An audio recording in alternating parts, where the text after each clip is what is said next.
चरणों में मन तब लगेगा जब हमारा ठाकुर जी से प्रेम होगा, जब हमारा ठाकुर जी से संबंध जुड़े। ये भागवत हमें ठाकुर जी से प्रेम करना सिखाती। जैसे दुनिया वाले कहते हैं ना, ये तुम्हारे पिता हैं, ये तुम्हारा भाई है, ये तुम्हारी माँ है, ये तुम्हारे अपने हैं, ये पराये हैं। तो बालक उसी प्रकार से सीखता जाता है, ये मेरे अपने हैं, इनसे सच बोलो, ये पराये हैं, इनसे झूठ बोलो। इसी तरह से भागवत हमें सिखाती है कि ये सरकार, ये ठाकुर जी हमारे अपने हैं। और ये जो दुनिया के लोग जो दिखावा करते ना, यू आर माई लाइफ, आप मेरी जिंदगी हो, ये जो बोलते हैं ना, ये सब महाराज झूठे हैं, सब बेकार। अपना तो कौन है महाराज? सरकार है, ठाकुर जी हैं। इसलिए प्रेम करो तो दुनिया वालों से करोगे क्या? जो अपना है प्रेम तो उनसे किया जाता है ना। और हमने अपना किसे माना? ऐसे बर को क्यों बरे जो जन्म में मरी जाए, ऐसे बर को क्यों बरे जो जन्म में मरी जाए। बर बर ये गोपाल जू जासो जुड़ो अमर हुए जा।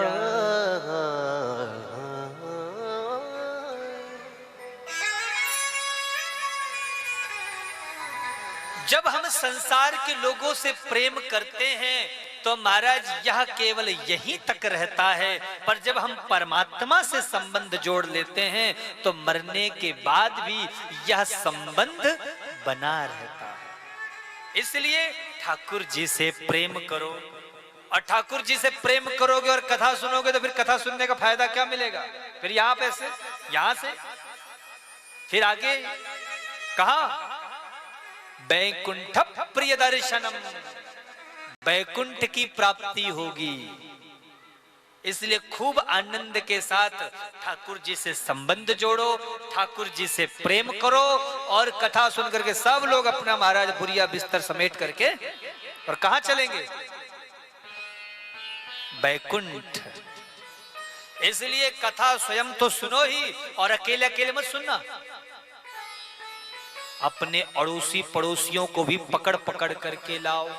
चलो, अरे भैया यही है, आप रहते हो, अब घर में जब आप रहते हो कुछ काम नहीं रहता तो चुगली करने के लिए कोई मिलता है, कोई तो चाहिए ना।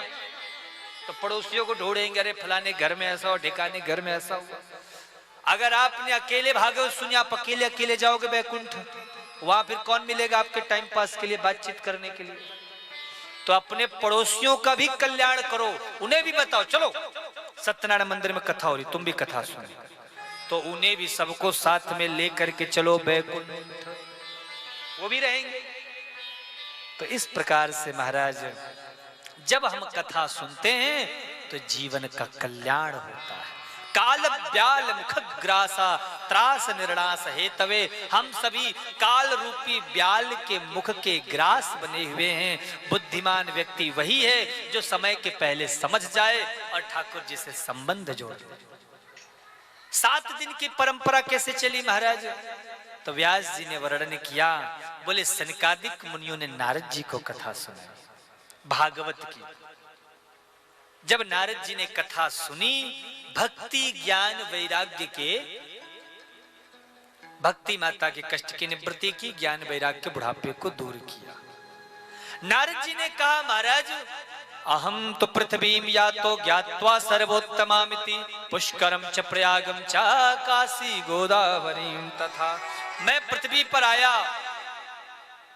सत्संग की इच्छा से, हर जगह गया, कहीं शांति नहीं मिली।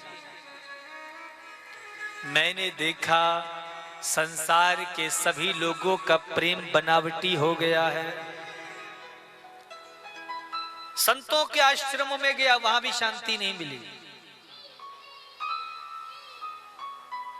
पहले जिस संत के पास कुछ नहीं होता था उसे उतना बड़ा संत माना जाता था, आजकल जिस संत महात्मा के पास जितना ज्यादा पैसा रुपया होता उसे उतना बड़ा संत माना जाता। पूछो ये बंगला किसका है? जवाब मिलता है त्यागी जी महाराज का। ये बच्चे किनके हैं? जवाब मिलता है ब्रह्मचारी जी महाराज के। ये हल्ला गुल्ला कहां हो रहा है? बोले मौनी बाबा के आश्रम में हो रहा है। तो नारद जी ने कहा मेरा मन बड़ा दुखी हो गया। मैंने कहा चलो गृहस्थियों के घर जाऊं, वहां शांति मिलेगी। तो वहां पे क्या देखा? तारुणी प्रभुता गे है श्याल को बुद्धिदायक, कन्या विक्रयणो लोभात दंपति नाम चकल कनम। शादी ब्याह की तो परंपरा ही समाप्त हो गई महाराज। लड़का लड़की ने पसंद कर लिया, बात पक्की। संबंधी का अर्थ क्या होता है? जहां विचार सम हो, बुद्धि सम हो, कुल सम हो, वाणी सम हो, व्यवहार सम हो, वो संबंधी। पर यहां तो कुछ भी सम नहीं है, सब विषम ही विषम है। बस पैसा रुपया की बात हुई, बात पक्की।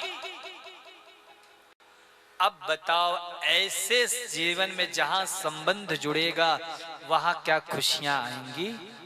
क्या वह जीवन सुखमय होगा? पहले इसीलिए कुल का, गोत्र का, इन सब की मर्यादा देखी जाती थी। ऐसे हमारे बुजुर्ग लोग मूर्ख थोड़ो थे महाराज। कई लोग मुझसे कहा करते हैं, ये बात छिड़ी सो आपको कह दे रहा हूं। कई लोग मुझसे कहते हैं महाराज जी कई बार आप बोलते हैं कि ये पंडित है, ये छत्री है, ये फलाना है, ये ढिकाना है, ये पटेल है तो ये शर्मा है तो ये वो है। महाराज जी भगवान ने तो वहां से सबको एक बना के भेजा, सब इंसान है, ऐसा बोलते हैं। और हम तो कर्म को प्रधान मानते हैं। अब कोई पंडित है, कर्म उसके महाराज शूद्र जैसे हैं, निष्कृष्ट कर्म है, तो वो काहे का पंडित? मैंने उनको कहा भाई तुमने बात बड़ी अच्छी की, बिल्कुल सही बात आपने कही। कर्म प्रधान, मैं भी कर्म को मानता हूं। भगवान ने भी कहा कर्मण्येवाधिका रास्ते माम फलेषु कदाचन। बाबा तुलसी ने भी कहा कर्म प्रधान विश्व रचि राखा, जो जस करे सो तस फल चाखा। हम कर्म को मानते हैं, निश्चित कर्म होना चाहिए, परंतु कर्म के साथ साथ भाग्य को भी हम झुठला नहीं सकते। भाग्य, वहां पे हम भाग्य को बिल्कुल ना माने, यह भी गलत है। और यदि आप कर्म को मानते हो तो मानो कर्म को फिर। और यदि आप कर्म को मानते हो तो फिर एक बात बताओ, आपका बेटा हुआ तो उसके नाम के बाद तुम क्या लगाओगे? आप कर्म को मानते हो ना, तो अपना बेटा क्यों कहते हो?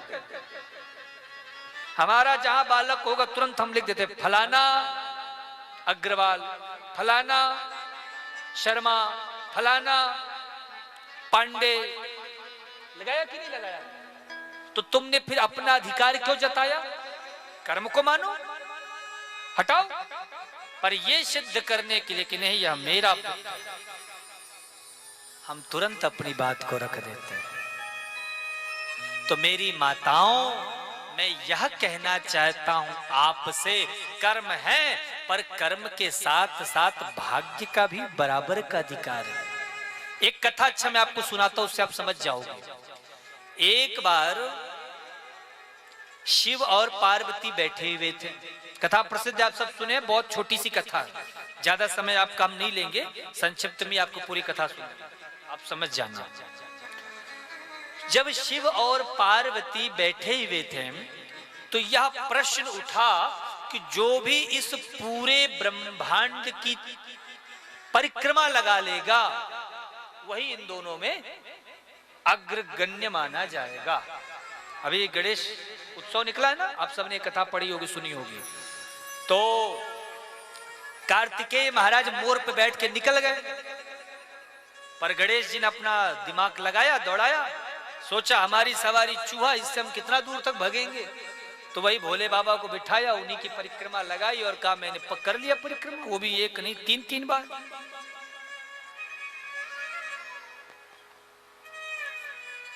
शंकर जी ने तिलक कर दिया, देवता लोग खड़े हो गए, खूब जय जयकारा हुआ। गणेश जी बुद्धि के दाता, विघ्न विनाशक, भाग्य दाता, गणेश जी की पूजा सबसे पहले होगी। ठीक, अब उसके बाद कार्तिकेय महाराज आए। कुमार कहा, माता मैंने चक्कर लगा लिया पूरे ब्रह्मांड का। बोले तुमसे पहले तो गणेश ने कार्य कर लिया। गणेश कैसे? बोले उसने भोले बाबा की परिक्रमा लगाई और पिता की परिक्रमा लगाकर उसने पूरे ब्रह्मांड की प्रदक्षिणा की बात उसने कही। तो कार्तिकेय ने कहा, महाराज मां एक बात बताओ, मैंने परिश्रम किया, मैंने कर्म किया, मैंने कर्म किया, फिर भी मुझे कुछ नहीं मिला, और गणेश केवल भाग्य के सहारे, बुद्धि और भाग्य, उसके सहारे आपने सर्वपूज्य अग्रगण्य बना दिया। ये कैसा न्याय है? तो अब एक बात बताओ, कर्म यहां पे, कर्म के अनुसार यहां पे आप कार्तिकेय जी की बात को सिद्ध मानेंगे या गणेश जी की बात को वहां पे रखेंगे जो भाग्य के सहारे अग्रगण्य माने गए? उनकी सबसे पहले पूजा का उन्हें देवताओं के बीच में उपाधि दी गई। बताइए, यहां पे श्री कार्तिकेय जी का परिश्रम है, कार्तिकेय जी महाराज की परिक्रमा, कार्तिकेय जी का बल है, कार्तिकेय जी का कर्म है, परंतु यहां पे भाग्य की प्रधानता दी गई। तभी पार्वती जी ने शंकर जी से कहा, बाबा आज आप मुझे एक वचन दीजिए, वरदान दीजिए। क्या? बोले आज से आपकी कभी पूरी परिक्रमा नहीं होगी। आप मुझे वरदान दीजिए, आज से आपका कोई भी भक्त, कोई भी शिष्य, कोई भी आपकी पूरी परिक्रमा नहीं लगाएगा, आज से आधी परिक्रमा ही होगी। न जाने किस पे बाबा रिझ जाए और क्या वरदान दे दे, क्या बोल दे। तो महाराज कर्म है, पर साथ साथ भाग्य की भी अपनी महिमा है, तो भाग्य को हम ठुकरा नहीं सकते हैं। इसलिए कर्म के साथ साथ प्रभु का यजन करो और अपने भाग्य का धन्यवाद करो कि भगवान ने हमें इस लायक बनाया, बिना किसी शिकायत के, बिना किसी कारण के हम पर वो कृपा कर रहा है। तो व्यास जी ने बड़ी सुंदर बात कही। नारद जी को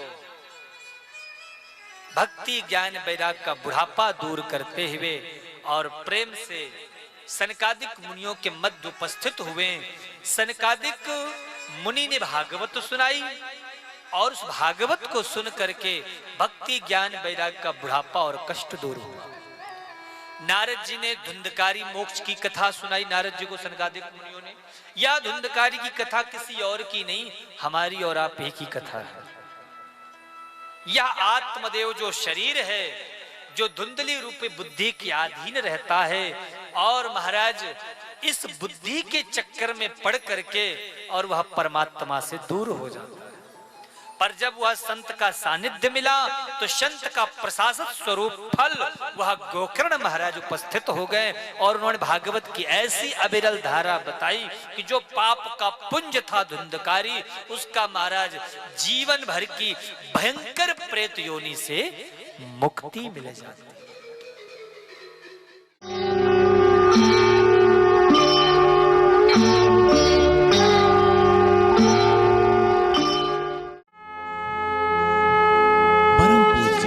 आचार्य बाल व्यास पंडित विवेक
श्री राम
आप सभी श्रद्धालु श्रोताओं से, दर्शकों से एक ही मेरा आग्रह है कि गौ सेवा से जुड़ें।